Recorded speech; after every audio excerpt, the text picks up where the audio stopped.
Hello hi friends, welcome to my channel. ఇవాళ మన ఛానల్లో అయితే నేను మెంతి కూడాలను అయితే చూపించబోతున్నాను. అందుకోసం నేను 20 మిరపకాయలను అయితే తీసుకొని వాటర్లో వాష్ చేశాను. ఆ తర్వాత చిన్నపాటి అల్లం ముక్కని కూడా వాష్ చేసుకున్నాను.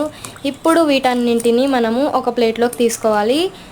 ఆ తర్వాత ఒక మిక్సీ జార్లోకి అయితే ఇవన్నీ యాడ్ చేసుకోవాలి. ఒక చిన్నపాటి సైజు అల్లం ముక్క, మనము కడిగి పెట్టుకున్న మిరపకాయలని కూడా యాడ్ చేసుకోవాలి.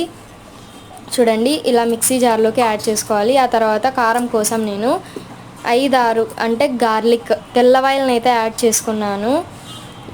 చూడండి ఫ్రెండ్స్, ఇలా యాడ్ చేసుకున్న తర్వాత ఒక చిన్నపాటి సైజ్ కొబ్బరి ముక్కని యాడ్ చేసుకోండి. చిన్నగా తొరిగి యాడ్ చేసుకోవాలన్నమాట. టేస్ట్ వస్తుంది కొబ్బరి వేయడం వల్ల. ఇలా మూతనైతే పెట్టేసి బాగా గ్రైండ్ చేసుకోవాలి. నేనైతే మధ్యలో తీసి ఒక 1.5 టేబుల్ స్పూన్ ఉప్పునైతే యాడ్ చేసుకున్నాను అనమాట. ఇలా వీడియోలో చూపిస్తున్నట్టు ఉప్పును యాడ్ చేసుకోండి. ఆ తర్వాత ఇప్పుడు దీన్నంతటిని కూడా మూత పెట్టేసి బాగా గ్రైండ్ చేసుకోవాలి. ఇప్పుడు గ్రైండ్ చేసుకున్న దాన్ని పక్కన పెట్టేసి ఇప్పుడు ఒక గిన్నెలో 2 కప్స్ గోధుమ పిండిని అయితే తీసుకున్నాను. దీనిలోకి 1/2 టేబుల్ స్పూన్ ఉప్పునైతే యాడ్ చేసుకున్నాను. ఆ తర్వాత దీన్ని బాగా మిక్స్ చేసి కొన్ని అంటే ఒక గ్లాస్ వాటర్ అయితే పట్టాయి. నాకు కొంచెం వాటర్ వేసుకుంటూ బాగా చపాతీ పిండిలాగా అయితే చేసుకున్నాను అనమాట. ఒక లూజ్గా కాకోకుండా టైట్గా కాకోకుండా మిడిల్లో అయితే చేసుకోవాలి చపాతీ పిండిని. ఎందుకంటే మనము ఇప్పుడు ఈ ముద్దని తీసుకొని చిన్న బాల్స్ని అయితే తయారు చేసుకోవాలి. అంటే మెంతి కూడాలను అయితే తయారు చేసుకోవాలి. చూడండి, వీడియోలో చూపిస్తున్నట్టుగా కొంచెం పిండిని అయితే తీసుకొని బాల్స్ని అయితే తయారు చేసుకోండి.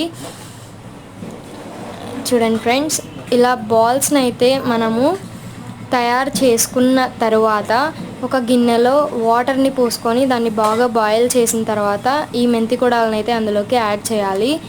ఒక 10 మినిట్స్ పాటు వీటిని మూత క్లోజ్ చేసి అయితే ఉడకబెట్టాలన్నమాట.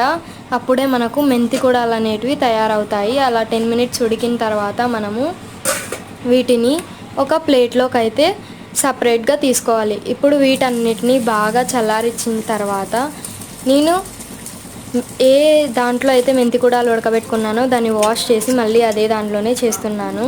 ఇప్పుడు ఇందులోకి 1 టేబుల్ స్పూన్ ఆయిల్, జీలకర్ర, ఆవాలు, తెల్లవాయలు, ఉద్దిబ్యాళ్ళు యాడ్ చేసుకున్నాను. ఒకసారి కలిపాను.